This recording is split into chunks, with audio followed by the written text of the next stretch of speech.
Alors nous allons ouvrir en ce vendredi 22 novembre une rubrique cinéma autour du 3.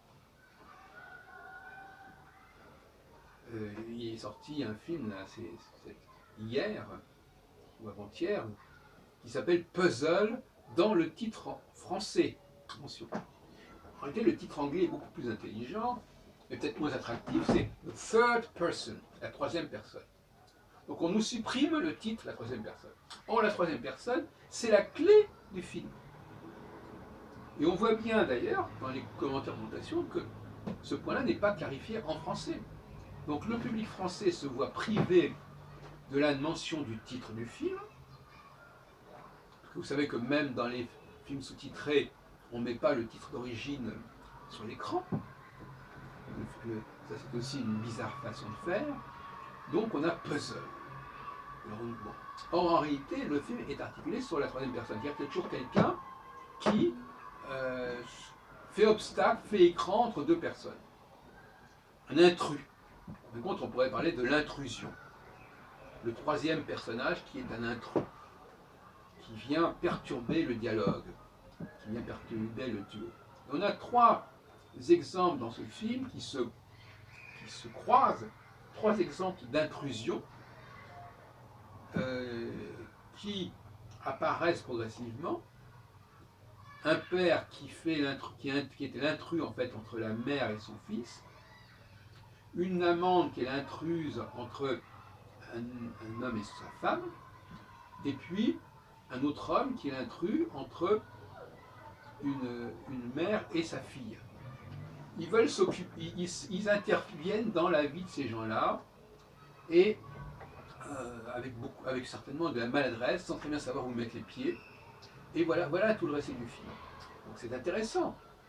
Mais il faut reconnaître que si on ne connaît pas cette clé de la troisième personne, on passe à côté du film d'une certaine manière. Bon, maintenant c'est très intéressant, l'idée même, mais il faudrait quand même qu'on ait la clé, qu'on nous la donne, cette clé. L'idée même qu'effectivement, nous sommes tous plus ou moins des intrus. Quand nous arrivons dans la vie des gens, quand nous rencontrons quelqu'un, nous interférons, nous intervenons dans sa vie et probablement nous perturbons le rapport que cette personne a avec son entourage, avec ses proches, avec ses ex, etc. Et c'est à nous de voir comment on peut assumer ce statut d'intrus.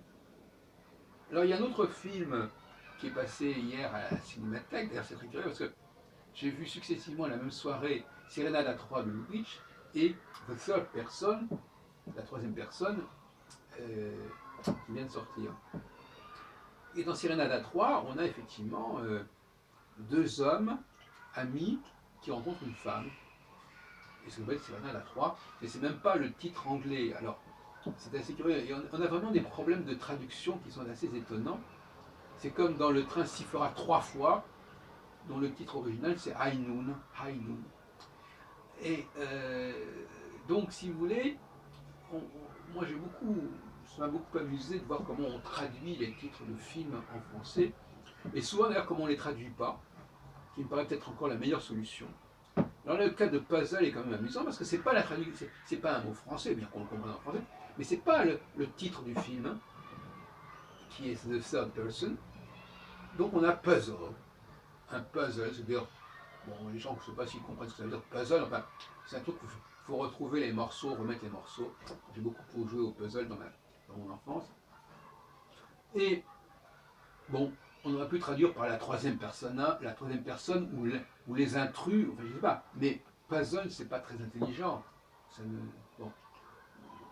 Parce qu'en fin de compte, ces trois personnages, alors, il faut essayer de comprendre que ces trois personnages, ils ont ce point commun d'avoir un processus d'intrusion, chacun dans leur cas.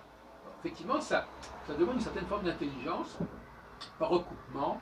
C'est comme quand on apprend une langue, quand un enfant découvre une langue, par des recoupements, il s'aperçoit qu'il y a des constantes, des récurrences, et progressivement, il cerne un petit peu les choses. Bon. Mais ce 3, donc effectivement, il apparaît en français dans la Sérénade à 3 et dans le train sifflera 3 fois, et il disparaît dans The Third Person qui donne Puzzle. Donc, mais d'une façon générale, c'est très curieux l'histoire des traductions de titres en français, parce qu'il y a beaucoup de films qu'on ne connaît, dont on connaît quand on est un cinéphile français, qu'on ne connaît que par le titre français, et que le titre français est très imaginatif et très différent du titre anglais. Les cas sont très nombreux. Ce qui fait que quand on rencontre un anglophone et qu'on lui dit qu'on a vu tel film, et si on dit le titre français ou qu'on le traduit en anglais, eh ben, ce n'est pas le titre qu'il connaît. Donc c'est assez curieux. Mais il y avait une mode il y a quelque temps qui consistait à ne surtout pas toucher le titre anglais. On le rendait tel quel. Et puis maintenant, il semblerait qu'on prenne des initiatives qu'on avait prises d'ailleurs dans le passé, mais qu'à un moment donné on n'avait plus prises, à savoir qu'on change le titre anglais. Euh, Pourquoi? On ne sait pas très bien. Est-ce qu'il y a une raison à cela? En tout cas, dans le cas de The Third Person, la clé du film étant dans le titre lui-même et uniquement dans le titre lui-même, c'est extrêmement fâcheux.